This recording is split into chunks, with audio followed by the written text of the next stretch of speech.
नमस्कार, बस्तर की बात में आज मैं हूं आपके साथ शताक्षी तिवारी। खबरों से पहले जीवन की 3 महत्वपूर्ण टैगलाइंस जिसका पालन हमें और आपको करना है। अपने हाथ और मुंह हमेशा साफ रखें, मास्क और सैनिटाइजर का करें प्रयोग और 2 गज की दूरी है जरूरी। इन अहम बातों के साथ नजर डालते हैं आज की हेडलाइंस पर।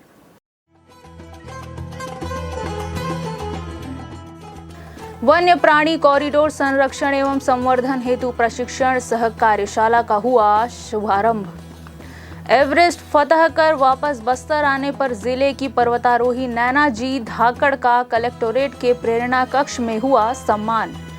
अनुकंपा नियुक्ति के लंबित प्रकरणों का निराकरण शीघ्र सुनिश्चित करने कलेक्ट्रेट में समय सीमा की बैठक में सभी विभाग प्रमुखों को दिए निर्देश। और ट्राइब्स इंडिया के आकर्षक शोरूम का वर्चुअल माध्यम से हुआ शुभारंभ।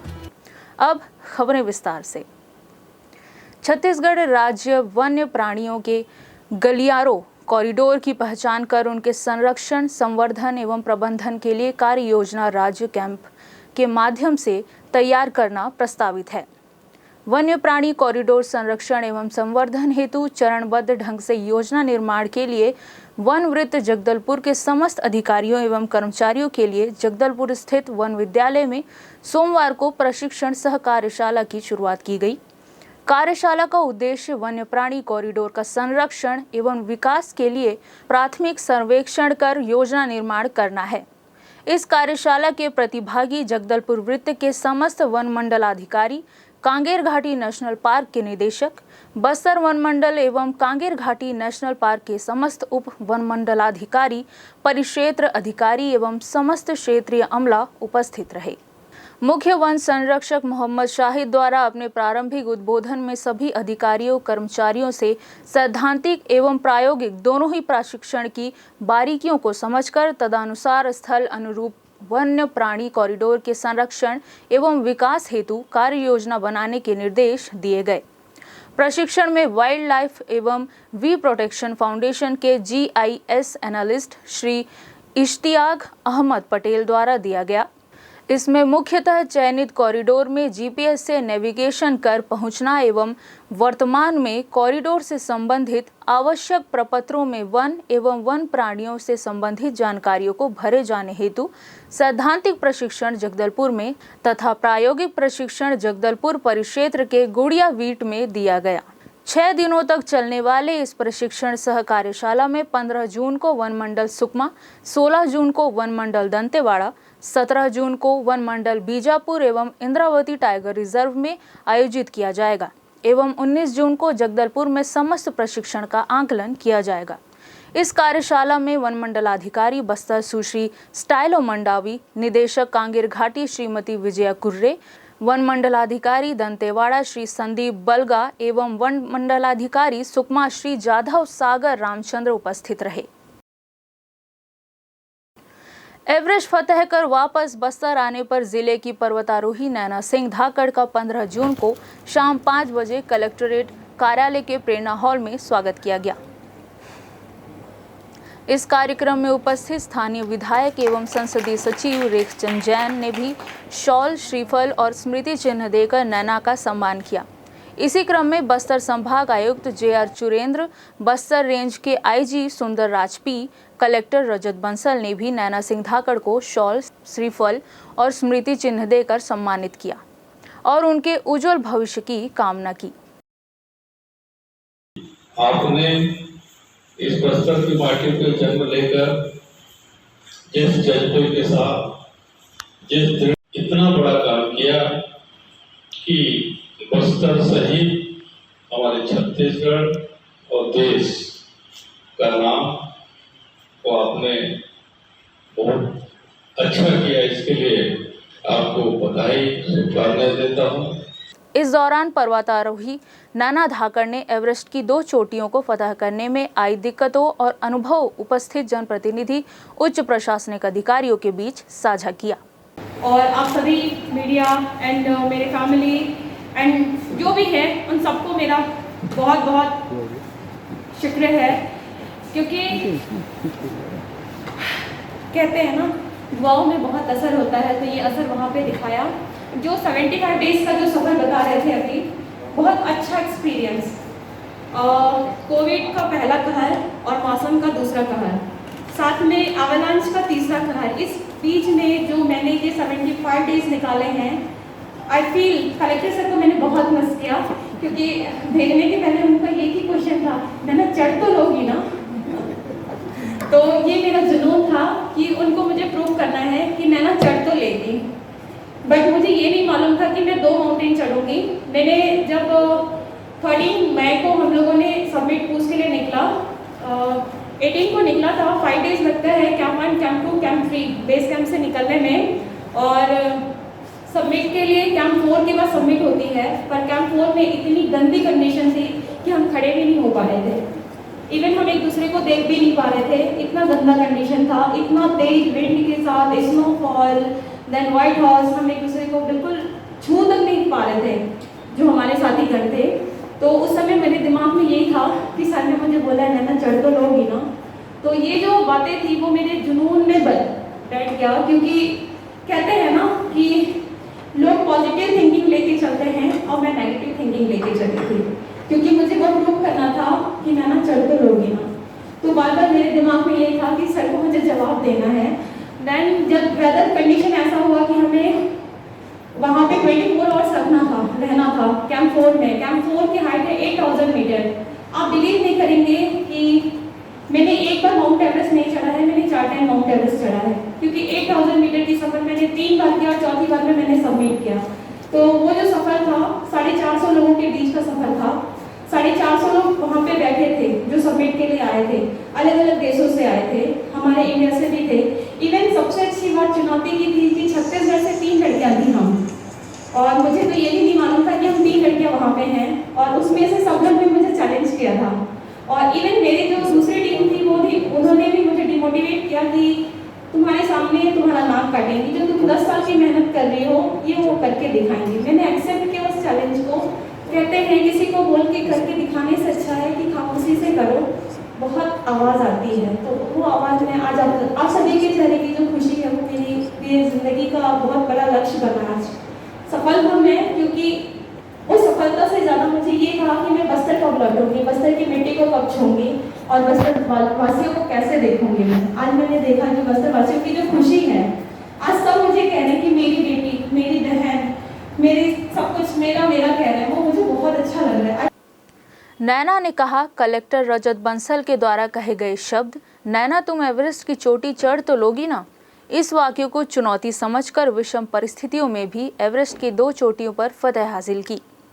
उन्होंने रेस्क्यू किए जाने की बात को भी गलत बताते हुए कहा कि उनका रेस्क्यू नहीं किया गया है, बल्कि उनके बारे में यह खबर फैल गई थी कि अभियान में उनकी मौत हो गई है। उनके सभी साथी इससे दुखी थे। उन्होंने इस सफलता के लिए कलेक्टर और एनएमडीसी के द्वारा किए गए सहयोग के प्रति आभार व्यक्त करते हुए सभी बस्तर वासियों की शुभकामनाओं से उन्हें सफलता मिली। उन्होंने बताया कि एवरेस्ट की चोटी पर तिरंगा लहराने के साथ ही छत्तीसगढ़ और आमचो बस्तर के बैनर प्रदर्शित करने के साथ बेटी बचाओ अभियान का भी बैनर वहां से लहराया। इन सब के अतिरिक्त श्री राम का ध्वज भी एवरेस्ट की चोटी पर फहराकर अपने आप को गौरवान्वित महसूस किया। दोनों ही चोटियों पर उसने सारे जहां से अच्छा हिंदुस्तान हमारा का गीत भी गाया। इस कार्यक्रम में उपस्थित सभी लोगों ने नैना सफलता पर उन्हें बधाई देते हुए उनके उज्जवल भविष्य की कामना की। इस सम्मान समारोह से निकलते ही विभिन्न संगठनों के द्वारा उनका स्वागत और सम्मान करने का सिलसिला शुरू हुआ, जो देर रात तक जारी रहा। करके आई है वो आपकी बस्तर की बेटी नैना सिंह धाकड़ है। तो ये आप लोगों के लिए बहुत गर्व की बात है, और मुझे ज़्यादा गर्व हो रहा है आप लोगों की खुशी देख के, आपकी उल्लास देख के। बहुत बहुत शुक्रिया कि ऐसा प्यार हमेशा मिलता रहे, मुझे नहीं और भी बेटी और बेटे को मिलता रहे, ताकि वो हर एक कदम पे आगे बढ़ता रहे। बहुत कलेक्टर रजत बंसल ने जिले के सभी विभाग प्रमुखों को अपने अपने विभागों से संबंधित अनुकंपा नियुक्ति के लंबित प्रकरणों का निराकरण शीघ्र सुनिश्चित करने के निर्देश दिए हैं। कलेक्टर ने कहा कि मृत शासकीय सेवकों के परिजनों को अनुकंपा नियुक्ति प्रदान करना शासन के सर्वोच्च प्राथमिकता में शामिल है, इसलिए प्राप्त आवेदनों पर त्वरित कार्रवाई करते हुए उनके आश्रितों को समय सीमा में अनुकंपा नियुक्ति प्रदान करना अत्यंत आवश्यक है। श्री बंसल आज कलेक्टोरेट जगदलपुर के प्रेरणा कक्ष में आयोजित साप्ताहिक समय सीमा की बैठक में जिले के सभी विभाग प्रमुखों को उक्ताशय के निर्देश दिए हैं। उन्होंने सभी विभाग प्रमुखों को 15 जून तक अपने अपने विभागों के अनुकंपा नियुक्ति के लंबित प्रकरणों की जानकारी जिला कार्यालय के प्रभारी अधिकारी को प्रस्तुत करने के निर्देश भी दिए हैं। बैठक में जिला पंचायत के नवपदस्थ मुख्य कार्यपालन अधिकारी श्रीमती ऋचा प्रकाश चौधरी का स्वागत भी किया गया। इस दौरान वन मंडलाधिकारी सुश्री स्टाइलो मंडावी सहित जिले के सभी राजस्व अनुविभागीय अधिकारी एवं विभाग प्रमुख उपस्थित थे। बैठक में श्री बंसल ने राजीव गांधी किसान न्याय योजना के कार्यों की समीक्षा करते हुए उप संचालक कृषि विभाग को व्यक्तिगत वन अधिकारी पत्र धारी कृषकों इस योजना से अनिवार्य रूप से लाभान्वित करने के निर्देश दिए हैं। उन्होंने खनिज एवं राजस्व अधिकारियों को अवैध खनन करने वालों के विरुद्ध कड़ी कार्रवाई करने को कहा था तथा सभी तहसीलदारों से इस संबंध में की जा रही कार्रवाई के संबंध में जानकारी ली। कलेक्टर ने आम जनता की सहूलियत के लिए सभी राजस्व अनुविभागीय अधिकारियों को राजस्व प्रकरणों के निराकरण हेतु शिविर लगाने के निर्देश दिए हैं। शिविर में नामांतरण, बंटवारा आदि सभी लंबित राजस्व प्रकरणों का प्राथमिकता के साथ निराकरण करने को कहा। मुख्य चिकित्सा एवं स्वास्थ्य अधिकारी डॉक्टर राजन से जिले में मितानिनों की रिक्त पदों की जानकारी ली तथा इनकी पूर्ति हेतु शीघ्र कार्रवाई सुनिश्चित करने को कहा। मुख्य चिकित्सा एवं स्वास्थ्य अधिकारी से पोषण पुनर्वास केंद्रों में कुपोषित बच्चों की भर्ती के संबंध में जानकारी ली। सभी पोषण पुनर्वास केंद्रों में जरूरतमंद बच्चों की 100% भर्ती सुनिश्चित हो, इसके लिए जरूरी उपाय सुनिश्चित करने को कहा। श्री बंसल ने वर्षा ऋतु के आगमन के मद्देनजर जिले के सभी गांवों में शुद्ध पेयजल की उपलब्धता की समीक्षा की। उन्होंने कार्यपालन अभियंता लोक स्वास्थ्य यांत्रिकी विभाग को इसके लिए समुचित व्यवस्था करने के निर्देश भी दिए हैं। ट्राइब्स इंडिया के नई दिल्ली में नए कार्यालय भवन के साथ देश के विभिन्न क्षेत्रों में ट्राइब्स इंडिया के शोरूम का शुभारंभ वर्चुअल माध्यम से किया गया। इसी क्रम में शहर के मां दंतेश्वरी एयरपोर्ट परिसर में और चांदनी चौक के पास ट्राइब्स इंडिया के आकर्षक शोरूम का शुभारंभ भी हुआ। पूरे देश की आदिवासी कलाकृतियों को लोगों तक पहुंचाने और आदिवासी कलाकारों को बाजार उपलब्ध कराने के उद्देश्य से ट्राइब्स इंडिया के द्वारा विभिन्न शहरों में शोरूम स्थापित किए जा रहे हैं। इसी क्रम में वनोपज से पुरस्कृत और निर्मित वस्तुओं का विक्रय भी शोरूम के माध्यम से किया जाएगा। इसे आदिवासियों की आर्थिक स्थिति सुदृढ़ करने में महत्वपूर्ण बताते हुए ट्राइब्स इंडिया के क्षेत्रीय प्रबंधक प्रफुल्ल पंडा ने हमारे संवाददाता से चर्चा के दौरान बताया। मेरा नाम प्रफुल्ल कुमार पंडा, मैं रीजनल मैनेजर ट्राइफेड छत्तीसगढ़ के लिए है। तो अभी हमारा ट्राइफेड संस्था की आज की दिवस में सारा भारत में नए नए शोरूम की उद्घाटन हो रहा है। इसमें हमारा छत्तीसगढ़ राज्य की बस्तर जिला में जगदलपुर में 2 शोरूम की ट्राइब्स इंडिया शोरूम की उद्घाटन हो रहा है। आज माननीय केंद्र मंत्री श्रीयुक्त अर्जुन मुंडा की अध्यक्षता में ये उद्घाटन उत्सव वर्चुअल में हो रहा है। तो हमारा चांदनी चौक में एक हमारा ट्राइब्स इंडिया शोरूम बनाया गया है और एक हमारा मां दंतेश्वरी एयरपोर्ट में एक शोरूम हमारा बनाया गया है। ये दोनों शोरूम की आज उद्घाटन हो रहा है। उसमें सारा भारत की आदिवासी माँ बहन की भाई लोग की प्रोडक्ट को हम लोग इसी शोरूम में रख के बिक्री हो रहा है। एंड ये सब वाला शोरूम हमारा सारा छत्तीसगढ़ पे 7 शोरूम है, 700 शोरूम है। इसमें ये 2 शोरूम अभी शामिल हुआ है। एंड ये हमारा छत्तीसगढ़ की जो आदिवासी माँ बहन भाई लोग जो बनाते हैं वनोपज के लिए, वो वनोपज की सामग्री भी हमारा शोरूम में बिक्री करने की प्रयास है। यहाँ बंधन विकास केंद्र की छत्तीसगढ़ पे वो 139 बंधन विकास केंद्र की वहाँ जो स्थापित हुआ है उसको सुचारू रूप से चलाने के लिए हम लोग उसमें संकल्पबद्ध है। इसलिए आज एक भारत सरकार की भारत आदिवासी मंत्रालय में एक संकल्प से सिद्धि बोल के एक लॉन्चिंग हो रहा है वहाँ ट्राइफेड हेडक्वार्टर न्यू दिल्ली में। उसमें हमारा वनोपज की भाई बहन की जो कारीगर काम है, जो प्रोड्यूस है, जो वनोपज में जो काम कर रहे हैं, संग्रह कर रहे हैं, उसको कैसे आगे सुचारू रूप में संचालन करेंगे, उसको कैसे आर्थिक फायदा होगा, उसका जीविका कैसे उन्नत मान में होगा, उसके लिए अभी हमारा संस्था संकल्पबद्ध है। वक्त हो चला है छोटे से ब्रेक का। ब्रेक के बाद मिलते हैं और खबरों के साथ।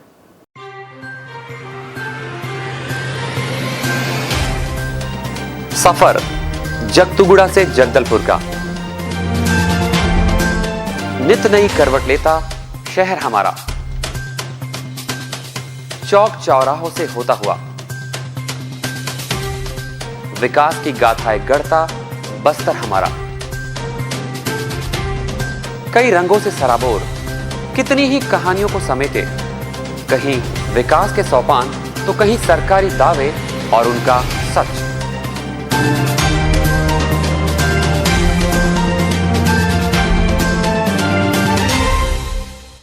आतंक से दहलते जंगल, जमीन और जीवन, साहस और धैर्य से करवट लेती जिंदगी, राजनीति की चौसर के जाने अनजाने दांव, व्यवस्था की खूबी, कमी और खामी, खूबसूरत नजारे। अब होगी हर बात हमारे साथ, बस्तर की बात।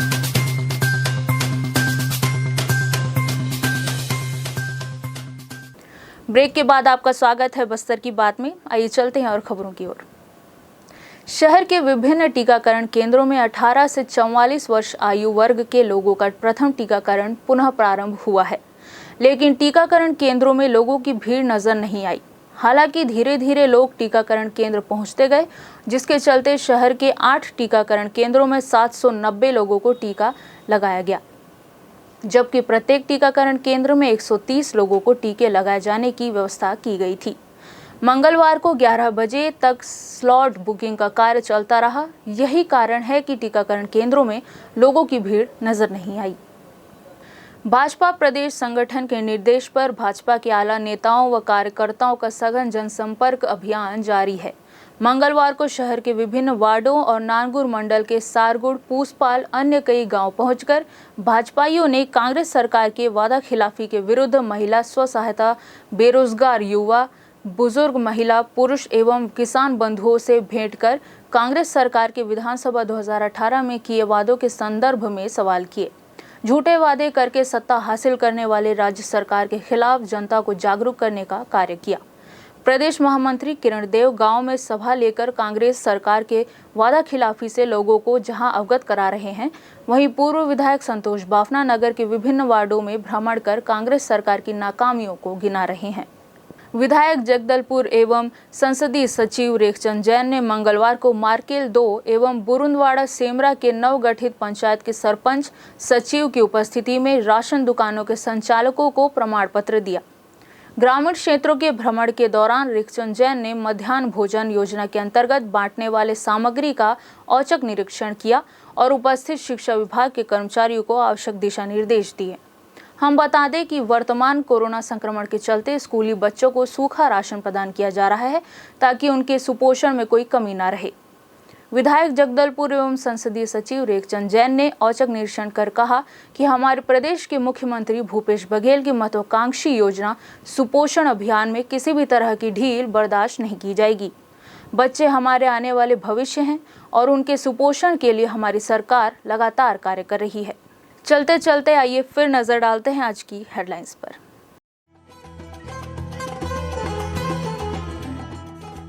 वन्य प्राणी कॉरिडोर संरक्षण एवं संवर्धन हेतु प्रशिक्षण सह कार्यशाला का हुआ शुभारंभ। एवरेस्ट फतह कर वापस बस्तर आने पर जिले की पर्वतारोही नैना जी धाकड़ का कलेक्टोरेट के प्रेरणा कक्ष में हुआ सम्मान।